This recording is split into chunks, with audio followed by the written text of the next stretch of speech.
Yep, it tells me. Here we are. We're live right now.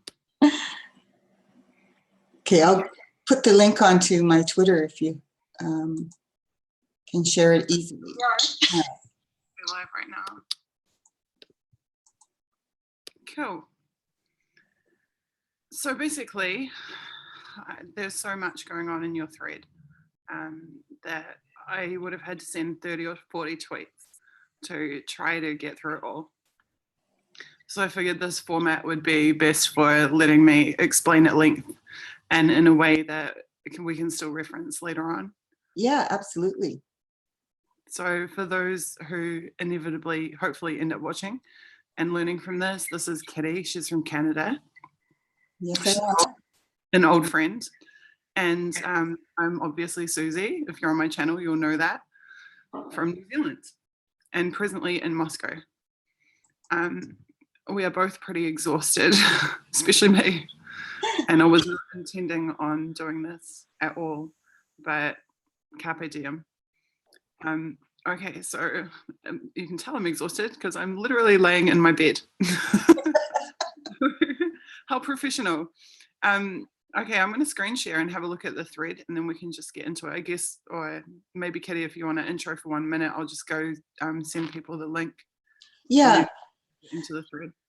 Basically, what I was looking at from my perspective was that historically CSIS and CSE, these intelligence agencies generally, have been created to deal with foreign spies, not to deal with internal issues.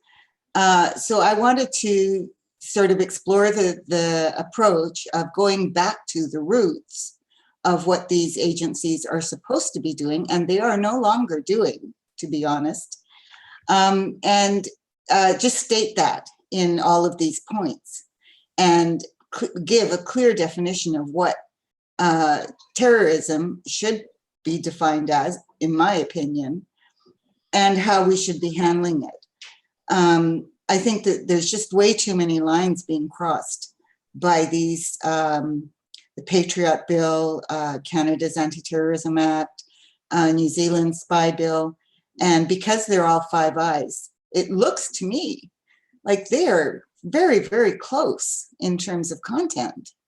I didn't actually realize that the New Zealand Spy Bill also allowed disrupt and destroy campaigns, which the Canadian bill does. I don't know whether the Patriot Act does as well, but that is way beyond anything that they have allowed the spy agencies to do in the past.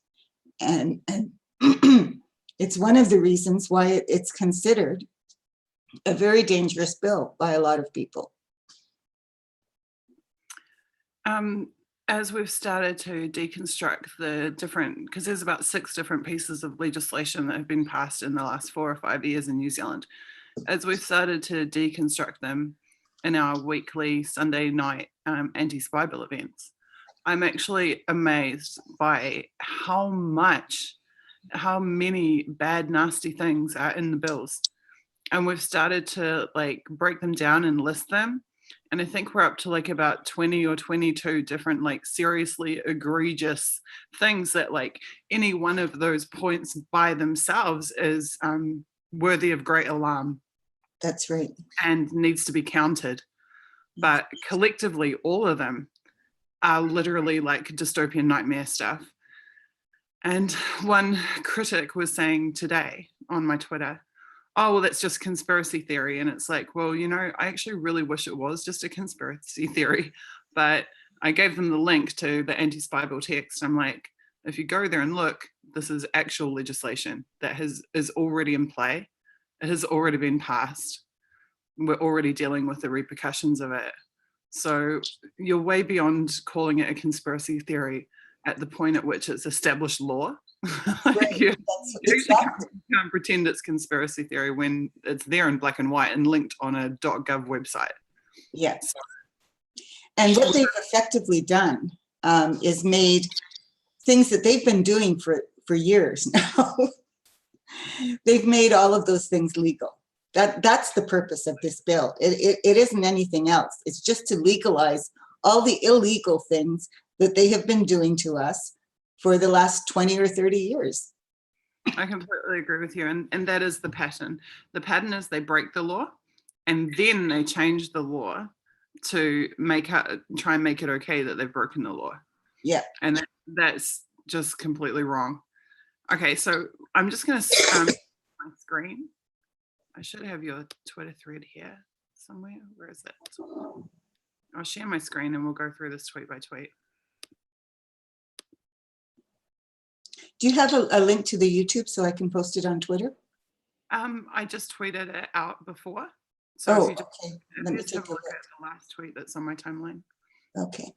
Okay, so here's Kitty's thread. No, there's not Kitty's thread. Here is Kitty's thread. Okay, so you basically said your spy agency should exist to counter foreign threats. And you've qualified that by saying, and this is really important, you said that has always been the role and the mandate of the spy agencies.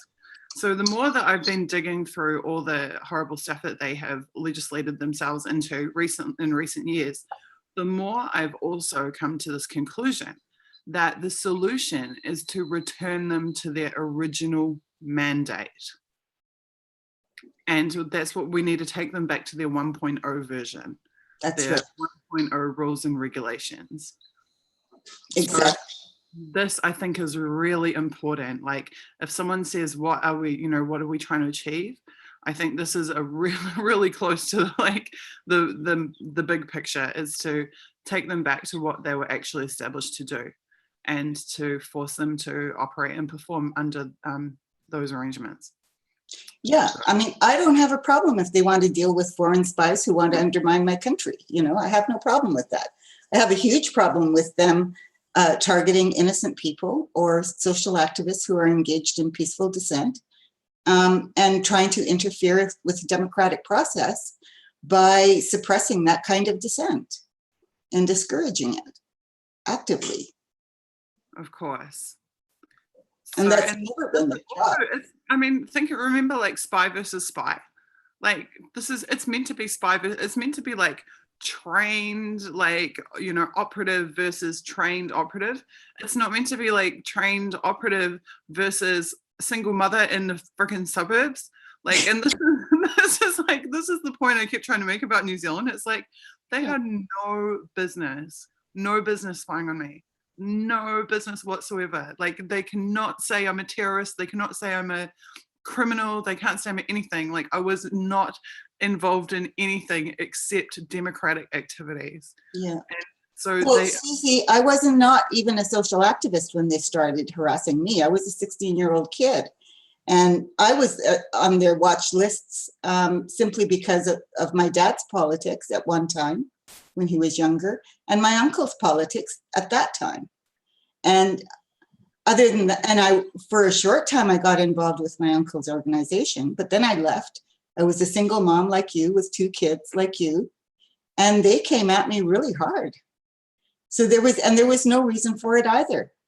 You know, this is just so wrong. What they've done to you and I is just so wrong. I've heard colloquially, and obviously I can't back this up, but I've heard colloquially that they come after women, like more so than they come after men.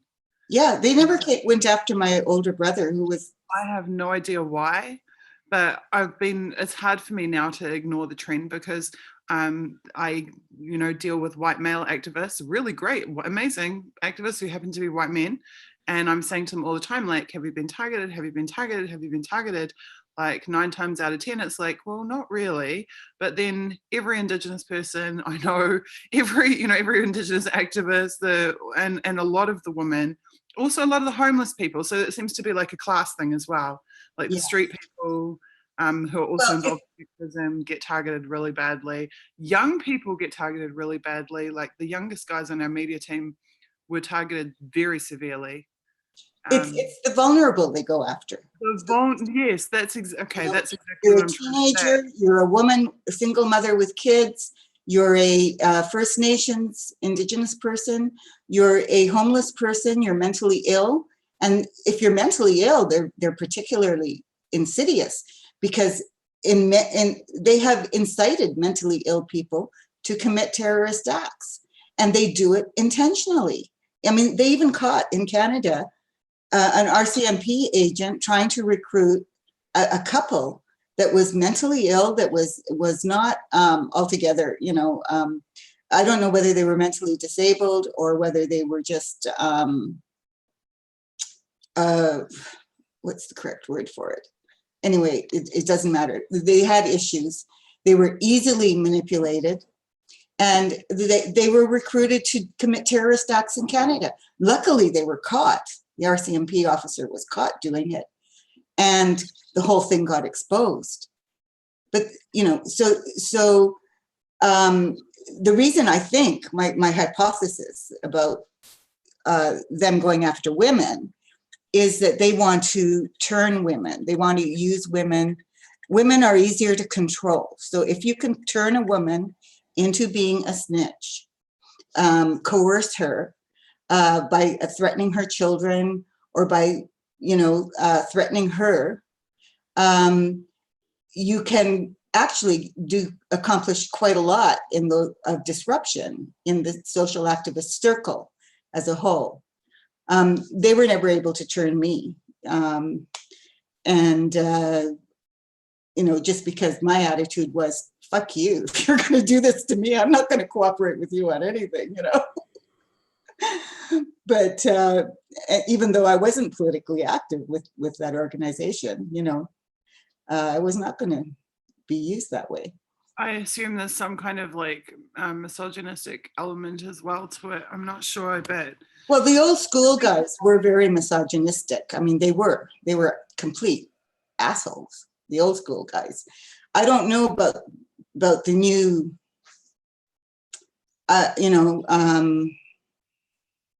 the ones that are active now. Whether it's misogyny or whether it's just self-serving, right?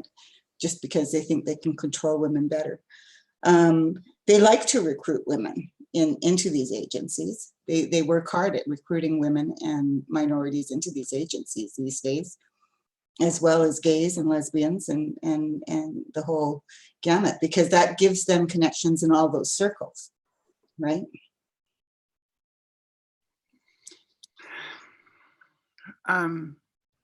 The sexual corruption is rife in New Zealand. The targeting of activists sexually. There's cases in New Zealand where they've 3-4 years they've lived with activists and then been revealed as being infiltrators.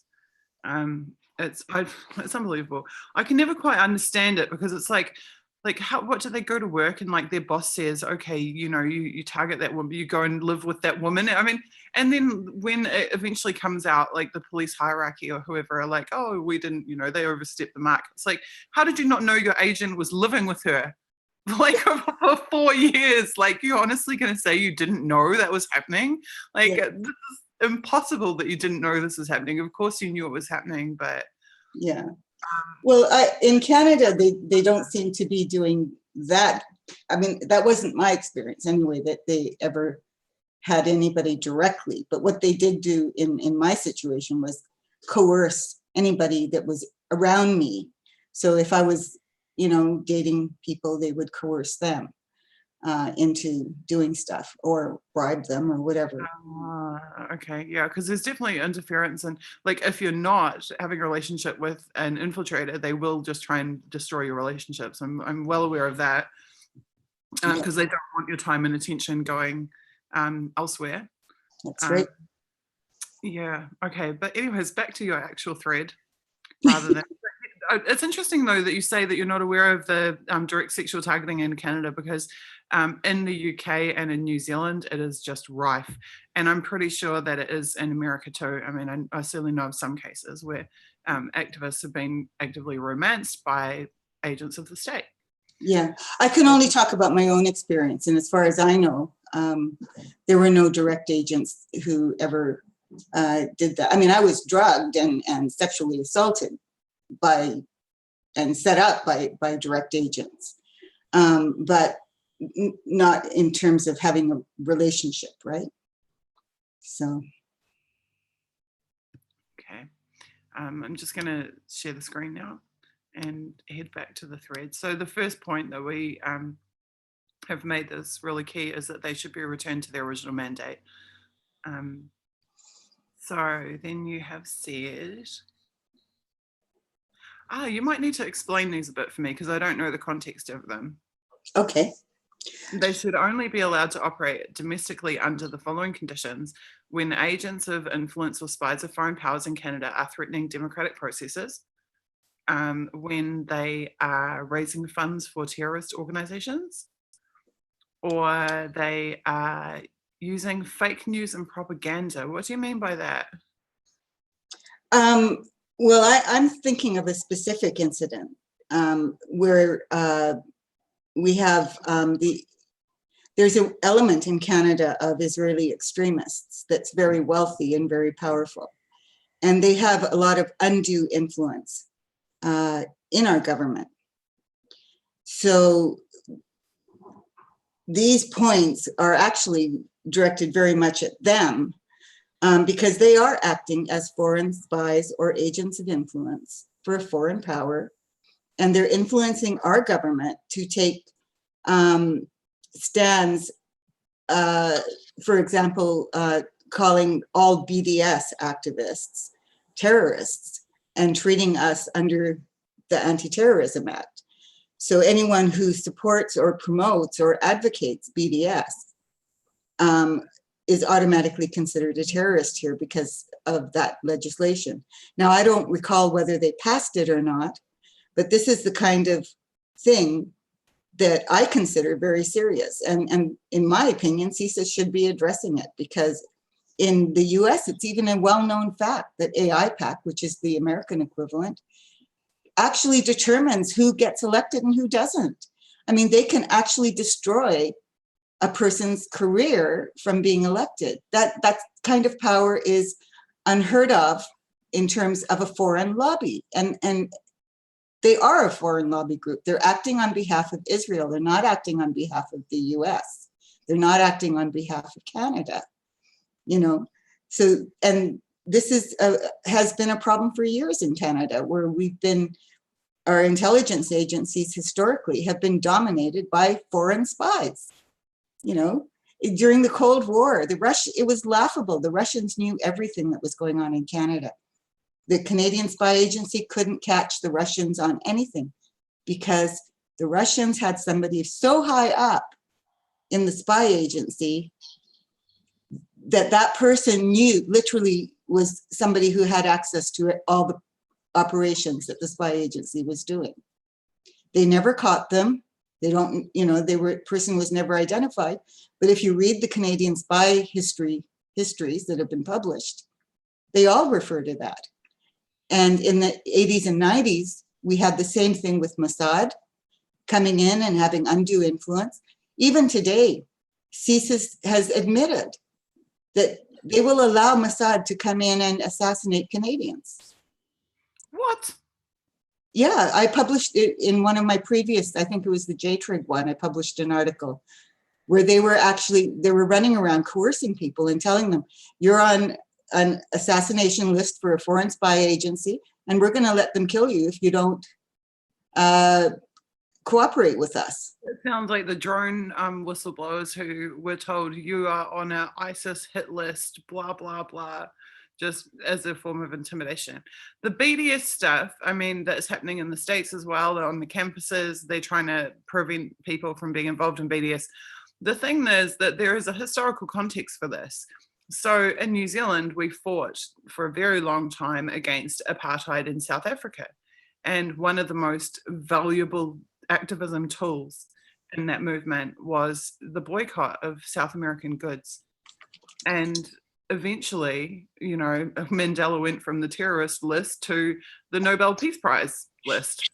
Well-deserved move that was. Yes, but it took like years of, you know, this blockading of South African imports and exports. Yes. And to achieve that, I mean, obviously there was other initiatives going on as well as the boycott, but the boycott was substantial and significant to that effort. So now we have another apartheid situation, and we're being told that we can't use the same tactics that were successfully used in the past. Oh, it's considered anti-Semitic. I mean, give me a break. Criticism of Israel is not anti-Semitism. I have Jewish relatives, you know, I mean, and my Jewish relatives have a problem with what Israel is doing, you know, so this is not a question of being anti-Semite, even though you do have an element of anti-Semites who take these positions, doesn't make everyone who is supporting BDS anti-Semitic, right? And those are the grounds that they're claiming, that they're using to justify treating us, anyone who supports BDS, as a terrorist. And this is just outrageous. It does not benefit Canada in any way whatsoever to take such a hostile position to their own people who are engaging in peaceful dissent on behalf of a foreign power. That's what's happening, you know? And it's been lobbied by agents of influence of a foreign power within Canada. And this is acceptable? Give me a break. When did this become acceptable to any country? If it was China who was doing this, or Russia who was doing this, we'd be hitting the roof. Yeah, as far as I can tell, they are trying to suppress any likelihood of people power achieving anything. Even though people power is what has achieved every civil liberty that we have ever managed to obtain throughout history. That's what the suppression of Occupy, Idle No More, you know, over and movement after movement has been about, is preventing that change from occurring. And I think that suppression of BDS is exactly the same. Well, I think they're planning that there's going to be a whole lot of repression. This is just the beginning. I think that the plan here is to pretty much eliminate as much dissent as possible, because the plan is to do some seriously ugly things. They know that jobs are going to be disappearing. They know that there's going to be another huge depression, recession, whatever, that's going to cause problems. And that's why we have the militarization of the police. That's why we have this legislation coming in to suppress any kind of dissent or rebellion. They know that the pitchforks are going to be coming out. People are going to be outraged when they get to a point, which is rapidly coming, of complete frustration with the system. You know, and it's unfortunate in a way, because they could so easily solve this problem. They could solve it by not allowing the wealthy elite to continue robbing the taxpayers, by giving them handouts constantly. The trickle-down effect is a known fraud now. They can solve it by establishing a non-austerity style basic income. It's a progressive design that allows people a certain amount of freedom. There are really simple solutions that are easily doable, provided that they change this dynamic where the government works on behalf of the wealthy elite instead of on behalf of the people. But the wealthy elite are not going to give up their control because they're ignorant. It's just out and out ignorance on their part. And it's self-destructive. They're destroying themselves in the process of their greed. The entire planet in the process. Yeah, they're destroying us as well, but we're collateral damage, really. In fact, they're destroying their own foundation for making any money. I mean, basically, when you are just sitting there robbing the taxpayer and you're not creating an economy that's productive in the process of doing that, you're destroying your economic base for making money, you know? And so the ignorance is unbelievable amongst people who should know better. Definitely. Oh, cool. There's people talking to us in the YouTube. Okay, so let's just, I'm going to share my screen again. Let's get back to your tweets. Sorry for those who are just joining. I'm pretty exhausted, if you're wondering why I'm literally laying down on my bed, but this was an important conversation to have. I really wanted to talk to Kitty about these issues, and so we've just taken the opportunity. So sharing screen. Just go back to the thread. Here we go. Oh, okay. Okay. So number 4, in the case of domestic terror organizations, the term terrorist must be clearly defined. Oh, now this is genius, okay, because the mission creep is right through the New Zealand legislation, where terrorist is threat to national security, but threat to national security becomes threat to critical infrastructure, and critical infrastructure includes corporations and businesses that are international and offshore and actually have nothing to do with New Zealand at all. And yes, it's about not about, you know, endangering New Zealanders makes you a terrorist, or, you know, doing violent acts makes you a terrorist, but actually endangering the profits of foreign corporations, or endangering the diplomatic relationships of New Zealand with XYZ other country, all of a sudden becomes a threat to national security and a terrorist, and then all this legislation applies, which is completely ridiculous. Canada's is exactly the same. Exactly. So what, you know, what used to be a terrorist and what's supposedly a terrorist these days are two completely different things. And as you just said, now someone participating in a boycott of a country, another country, a foreign country, can qualify as a terrorist for participating in a boycott, when throughout history, boycott has been a traditional method to express democratic dissent.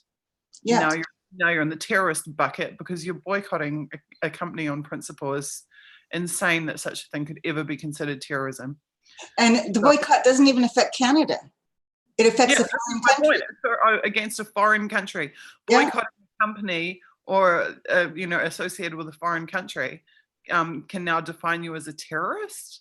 It makes no sense. And then who is it doing the boycotting? It's like grandmothers and grandfathers and like kids and, you know, university students. These people aren't terrorists. It's just ridiculous to group them up under the terrorist label. Yeah.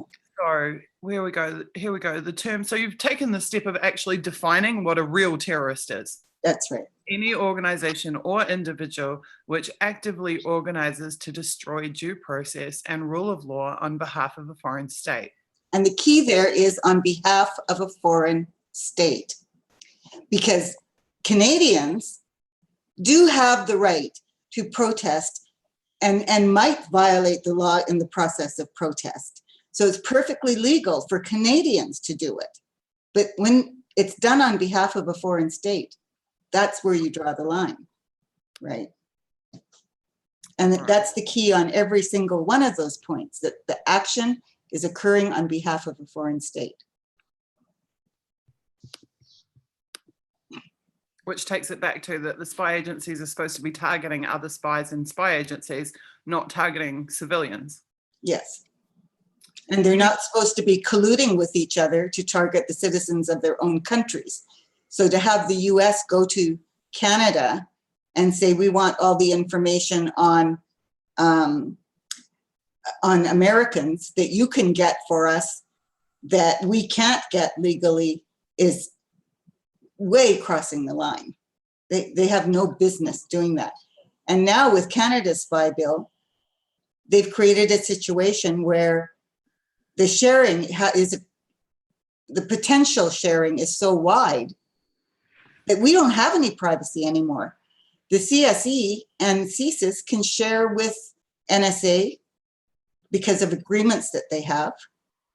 And that's our medical, our financial information, our personal information, literally anything that CSIS has access to, and CSIS has access to everything. Are they doing it unwarranted? Like, that's one of the big problems in New Zealand. They're accessing bank information without a warrant. They're making requests without a warrant from companies.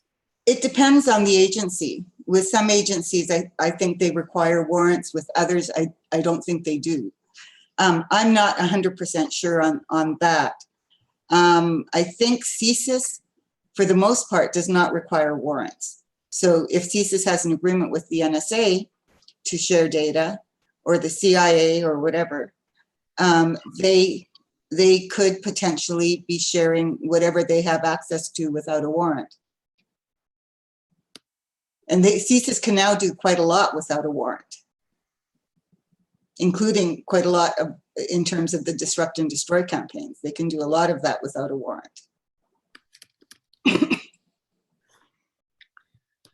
So why would they want your medical information and your financial information? To destroy you financially and to interfere with your medical care? There's no other reason to have it. I completely agree. Right. Just do the screen share again, bear with me. So when you're a target of the state, you know, the banks can do whatever they want. Your medical professionals can, you know, misdiagnose you, can do whatever CSIS wants them to do. CSIS. Look, I had a really dodgy incident in 2011. I haven't actually talked about it before, but I had a really dodgy incident where I was given I was in hospital and I was given the heart medication of an elderly woman patient next to me. And I was actually, I was very heavily pregnant at the time. And it was extremely dangerous for them to hand me a little bottle full of this hardcore heart medication while I was in 3rd stage pregnancy. And I was lucky because I pushed back and I was like, this is not my medication. And they're like, yes, it is, you have to take it. And I was like, no, this is not, and I'm not going to take it.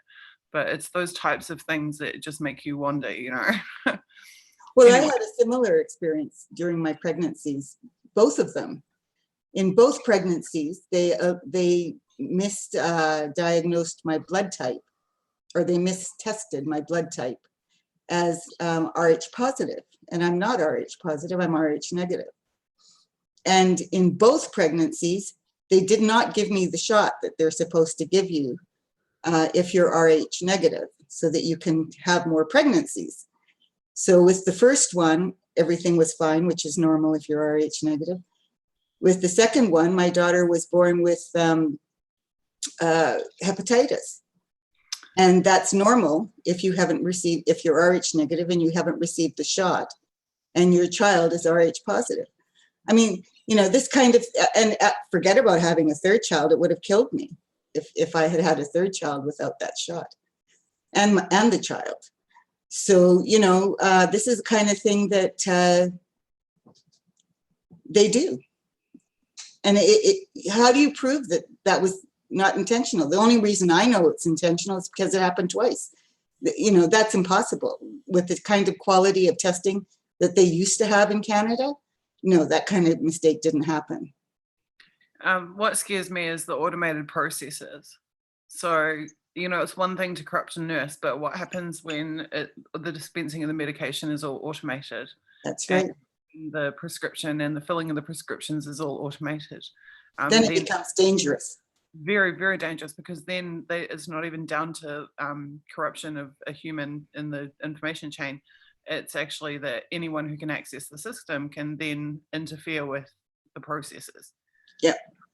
But I'm just looking at what we've done so far, and I feel like we need to make a little list here. We should do it in chat. A list of, I want to kind of create a concise list of the things that you've covered in your thread. So the first, and the reason is because I want to implement this in anti-spy bill. So your first point is that, let me just open a text file and I'll make the notes myself. I'll just do it in chat, it'll be easier. So your first point was that the agencies should be returned to their original mandate.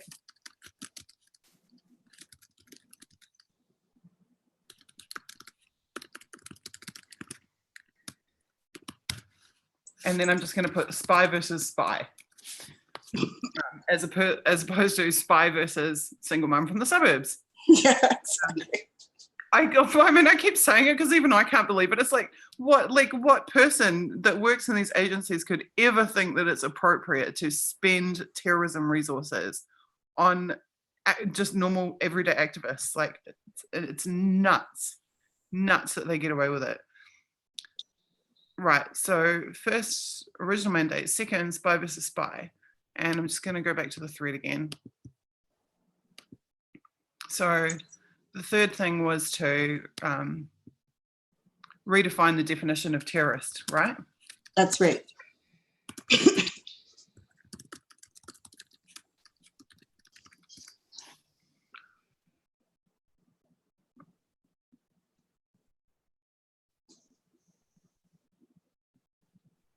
And specifically on behalf of a foreign state. Yeah, that's the key. If they're acting on behalf of a foreign state, because doing this stuff, doing this stuff as a Canadian is, is very different than doing it on behalf of a foreign state. Because Canadians are allowed to protest their government. We're allowed to lobby our governments. We're allowed to try to influence policy. That's all part of our democratic process. But if you're acting on behalf of a foreign state, then no, it should not be allowed. Okay. Undermining democratic processes means to use lobbying, bribery, or other means of influence peddling policy. Okay. CSE, which is the New Zealand GCSB in Canada, should be forbidden to act against Canadians engaged in dissent of any kind, peaceful or violent. So we've already got that in, which is basically you should be exempt if you're an activist or a journalist. That's right. I'm going to let you speak to this for a minute because I have got to go and do something very quickly. If you want to continue through, I'll be right back. Okay. So anyway, this is the approach that I've taken basically is to ensure that the spy agencies focus on activity that benefits foreign powers. That's their job. That's traditionally what they have been doing in the past. And there's no reason to change it today. We have corporations that are destroying our environment. Canadians have a right, every right to protest that. The agencies do not have the right to interfere with legitimate dissent of any kind. And agencies do not have the right to use taxpayer dollars to protect private corporations. Private corporations, if they want to protect their property, it should be done at their own expense, not at the expense of the taxpayer.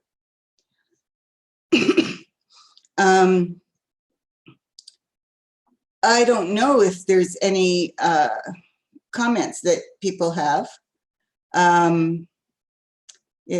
So far, no questions, but if you have any questions, feel free to ask and I will be happy to answer. So right now there's nothing. So anyway, that's the basic approach I've taken. The thread focuses on activity instigated by foreign powers, which rather than any activity that's domestic in nature. If there's a crime committed, it's up to the police to address that crime. The RCMP have been there for that purpose. And traditionally, they are the ones that have dealt with it. And that's the way it should continue to be. Cool. So I guess I'm just kind of repeating myself. There don't seem to be any questions yet. So, that's fine. I'm more doing this just for the benefit of having a recorded copy that I can go back and share with my team and stuff later on. It'll be really cool. Cool. Okay, so yeah, we've already got an exemption for democratic dissent in the bill, so that's cool. Dissent which involves violence or criminal act has always and should continue to be the mandate of internal police services. Yeah, I mean, it's always been the RCMP who dealt with situations where, somebody damaged some property that was being protested, during a protest, or started a fight during a protest, or whatever. And that's perfectly legitimate. If someone commits a crime during a protest, yeah, bring in the RCMP. They should investigate, you know, as long as they haven't brought in agent provocateurs. What about them infiltrating the protest in case somebody does something criminal? Well, this is the problem too. I mean, you know, that's outside of the discussion of the spy bill. Our local police agencies should not be allowed to instigate criminal acts. You know, entrapment was their argument, one of the arguments of the agencies, the police agencies in New Zealand, is that they have to maintain a presence in these groups in case something is planned that is violent or that is illegal. So it's like preemptive. It's like preemptive policing. Yeah, they're using the thought crime logic to you know, deal with this stuff, and they have no business doing any of that. You know, they should wait till a crime is committed. When it's been committed, then come in and investigate. Until a crime's been committed, they have no business interfering at all. And part of the problem is that in our protests in Canada, we have had police coming in as agent provocateurs and starting fights so that the police could come in and arrest people. I mean, that is entrapment, and that should be stopped. So from that perspective, yeah, we should totally ban that activity as well. My belief is part of the spy bill. My belief is that the entrapment is used as a justification for their presence in the first place. Yes, it is. I believe that that's what they're trying to do, because the other thing we need to remember is that this stuff is illegal. Most of it is, you know, I mean, they're slowly chipping away at that by legalizing piece by piece. But the Bill of Rights, the United Nations Declaration on Human Rights, these documents prevent most of this stuff, or supposed to prevent most of the stuff from happening. That's right. But unfortunately, the agencies have no respect for international law. Actually, look, there's something else that I was reading, the Der Spiegel article about Snowden. Oh, right, yes. And there was a passage in there which made me actually exclaim out loud when I was reading it, like, yes, this is so important. So I'm just going to go and look at it because I would like to discuss it with you really quickly. I haven't got through the entire article yet, but it's in here somewhere. It's just absolutely 1000% what I believe is what he said. Here we go. Is it acceptable to you, this is Der Spiegel asking Snowden, when authorities and companies cooperate to fight crime, terrorism, or hate? Snowden, a company should never be deputized to do the work of a government. They have, and this, like, that's just it. Like, literally, I'm going to stick it on my little list here. 5, a company, quoting Snowden. That, in fact, that is a point that I didn't, yes, I was thinking of and I didn't add, and because I forgot it. That must be added, because in Canada, they have private contractors and they are starting to bring them in to use them for various things. They brought private contractors in to help with the G20 and stuff like this. And it's a way of doing an end run around the law, because CSIS has certain restrictions, very few now, but certain restrictions. If they hire a private contractor to stalk and harass somebody, that private contractor does not have those restrictions. They also don't have the powers, but everybody conveniently forgets that they don't have those powers, right? Yeah, and this is exactly what I've been discussing in the anti-spy bill, which That's is an excellent point. It needs to be there. There's no oversight. There's no oversight for these companies. If you want to take an action against these companies, the best that you can hope for is that they get stripped of their security license. And even that is very difficult to do and to achieve. So there really is no oversight. Specifically, the Inspector General of Intelligence Services in New Zealand is not mandated to have oversight over any of the companies, the contractors and subcontractors that the intelligence services employ and hire, even though they're hired on public money and it's literally taxpayer money going straight to them. And that's missing in our bill too. There's no mention of private contractors anywhere in the bill, which means that they have been completely ignored.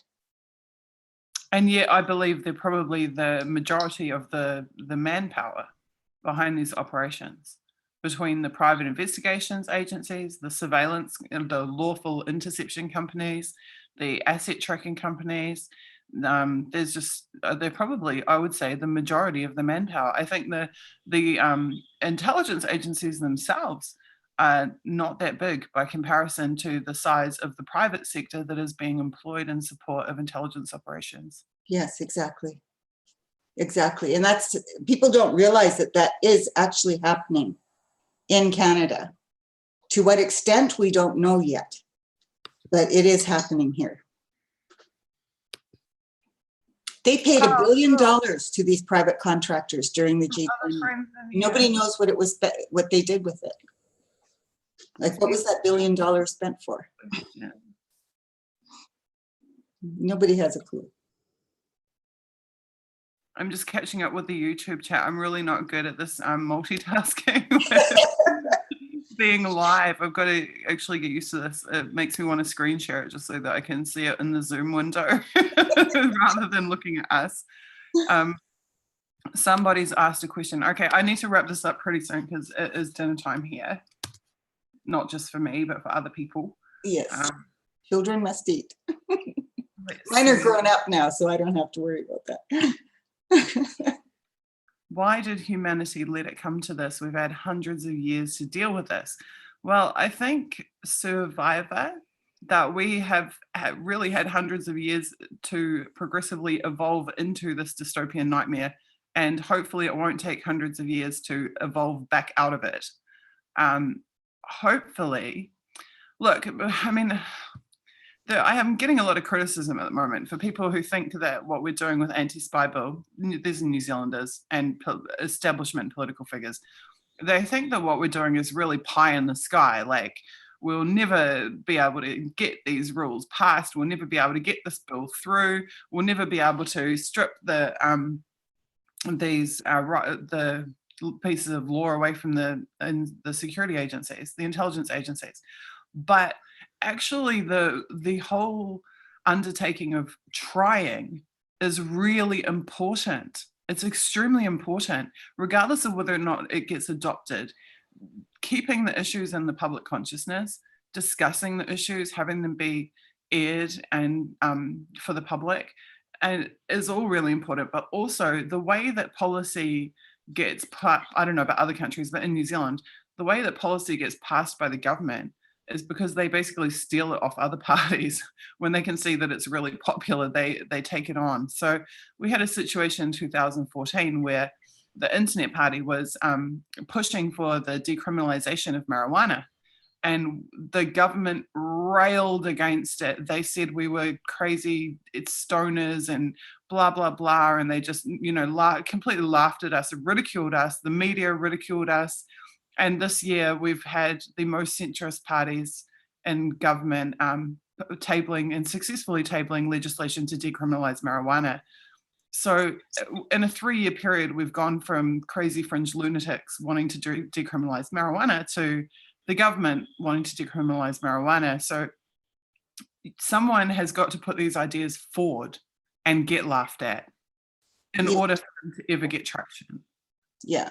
And that's, another example is free tertiary education. So in 2014, we had a free tertiary education policy. And now the major opposition party, who it looks like is about to win the election in 12 days' time, 11 days' time, they are currently campaigning to partially have free tertiary education, I think for the first 3 years, like bachelor's degree or something. So once again, you have to campaign on you got to I'm so tired, sorry. You got to have the conversation and you've got to promote the world that you want to live in, and sometimes you might have to do it for a protracted period of time before it actually penetrates the mainstream consciousness. With the GCSB movement, which was our movement against the spy agencies, from the day that I stubbornly decided I was going to dedicate my life to tweeting nonstop about the GCSB all day, every day, until New Zealanders got outraged enough to do something about it, it took 8 months. 8 months of me tweeting all day, every day on the hashtag. 8 months from the beginning of the 8 months being just me going apeshit about it, and the other end of the 8 months being 24 towns and cities in New Zealand marching against the GCSB. So this is the kind of like prolonged effort that it takes. So we've now had 5 anti-spy bill events, and I can see in my mind us, you know, at anti-spy bill event number 30, anti-spy bill event number 40, and before it really, the media, once the media realize that you're not going to give up the issue, that their silence is not going to stop it, and that you're sticking with it and you're tenacious about it, eventually they cave and get on board. So while at the moment they're telling me, oh, it's pie in the sky, blah, blah, blah, no one cares about this, you know, while we get #1 trending and millions of social media impressions, eventually they will actually get on the train and run with it. So I hope really, really stuck. I'm a little bit more pessimistic, I think, than you are. Well, I mean, I can't say that they're ever actually going to adopt all of these provisions, you know, I can't. But even if we got like 2 or 3 of the things on our list, it would be a bloody improvement, you know, it would be a huge improvement. Even if we just achieved oversight for the private agencies, like meaningful oversight, or if we just achieved 100% blanket exemption for a non-state actor, right? Would be massive improvement. My general attitude towards oversight is it simply doesn't work. I mean, we've had it in Canada for years. What happens is that people who are connected to people get on and they cover for the agencies. They don't actually do oversight. It's very, very rare that anything ever comes out from the oversight people, because they simply, you know, for them, it's just a nice job, cushy job, and they don't have to do very much, and they don't do very much. So my attitude in terms of the Canada's Anti-Terrorism Act is it should simply be repealed. We have ex-CSIS agents saying it's dangerous. We have constitutional lawyers saying it's dangerous. We have all of the bar associations across Canada saying it's dangerous. Let's wake up and listen to the people who are actually quite educated on these bills and follow their advice, repeal them completely, because we do not need this kind of service in Canada at all. What we need Canadian spies to do is spy on the spies, period. That's it. You know, and the rest of it is just very, very harmful and dangerous for all of us. So, you know, my approach is just establish the rules and get rid of the whole thing. But like I said, I'm very hardline about this kind of stuff.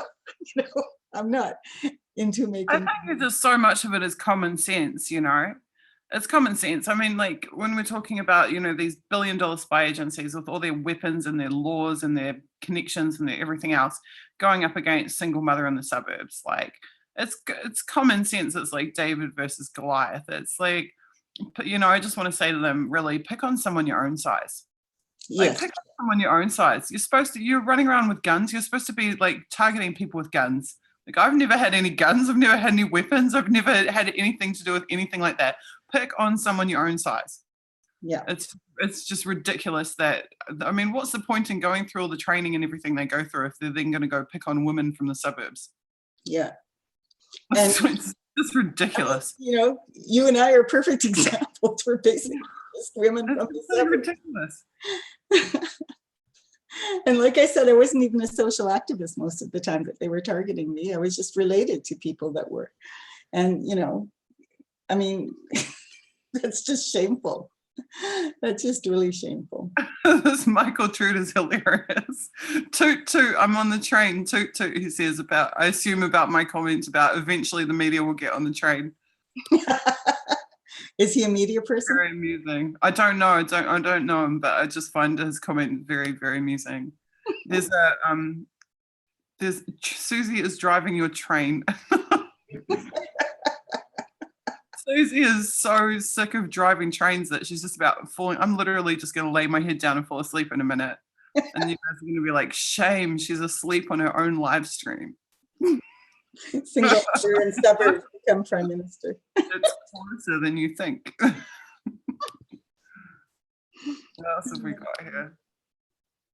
Very funny.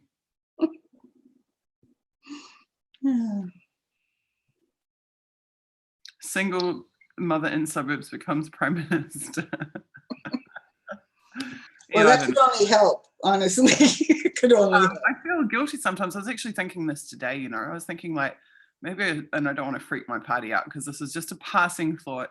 I was thinking like, maybe I need to resign as party leader and like find someone who like really desperately wants to be a politician, because I don't actually want to be a politician. I don't want to be like, you know, surrounded by DPS agents and, you know, diplomatic protection services and dealing with the media scrum every day in the press gallery and all the horrible bureaucracy and everything. But what I really do want is action on these issues. I really want action on the issues in the anti-spy bill. Also, I mean, I don't want to start getting into all our policies here. We have a whole bunch of policies. This actually, the purpose of the stream was not at all to promote internet parties. So I'll stay away from that. If you look at our website, you'll see there's a bunch of other things that we're working on that we care about. And I genuinely want to see, I want to see the party be strong because I believe in it. And I wanted to see it grow.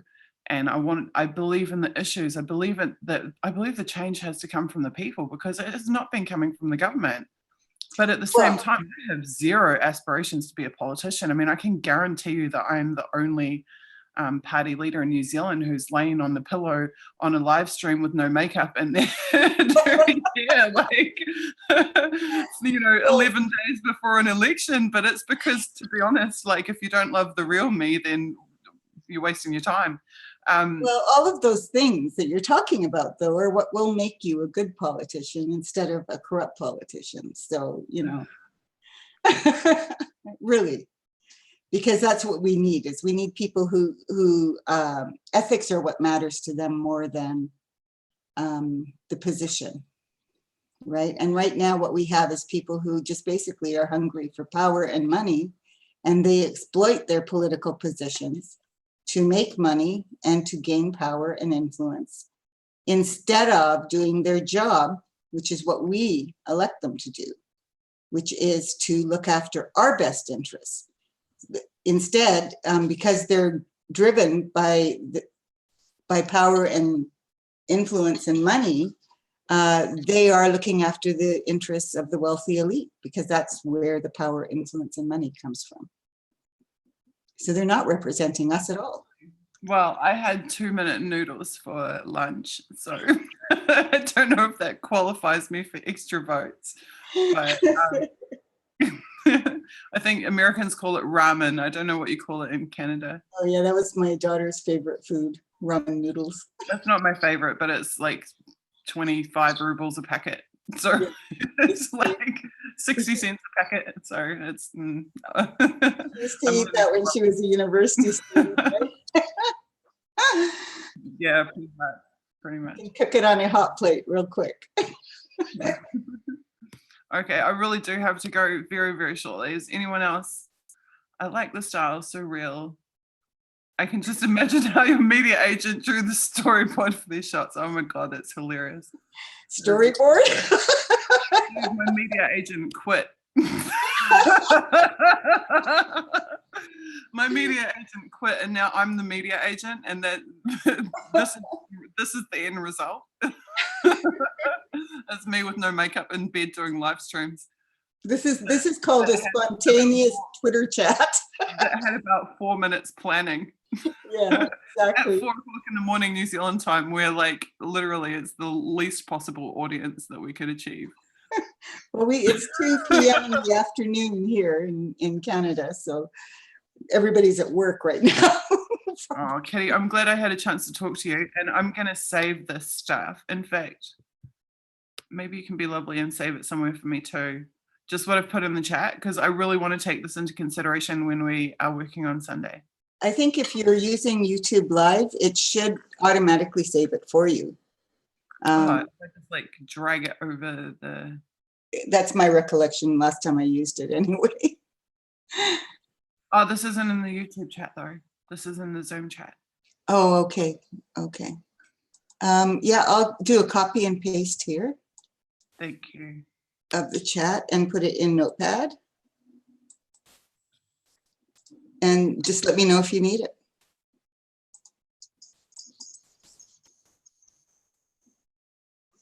Okay. Well, it was a good discussion. I'm glad that we did this. I'm hoping to do some more shows with Bailey and John on the Anti-Terrorist Act. I don't know if that'll happen or not, but if it does, it'll be great. Awesome. Okay, well, I think this will have been my shortest stream ever, so there's something.